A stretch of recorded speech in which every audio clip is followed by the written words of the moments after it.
Lista e kandidatëve për këshilltar më mirë për Tetovën, gjatë një pres konference me gazetar, ka kritikuar autoritetet komunale se nuk kujdesen për trashëgiminë kulturore, me theks të veçantë për Xhaminë e Pashës.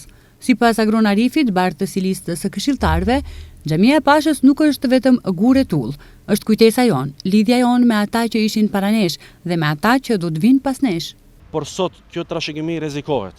Prej disa muajsh, në parkun e Xhamisë së Pashës bëhen ndërhyrje që rrezikojnë të dëmtojnë imazhin e saj, që shkatrojnë parkun dhe hapësirën e vogël publike që u shërben qytetarëve.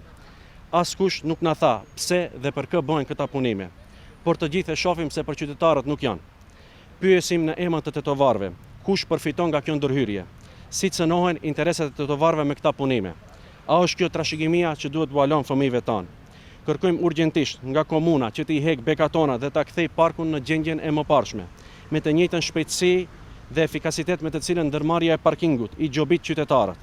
Nëse nuk ndodh kjo para zgjedhjeve, atëherë do të kemi dyshime serioze se udhëheqësia e komunës është e përzirë në këtë biznes që shëmton imazhin e Xhamisë së Pashës e me këtë edhe të Tetovës.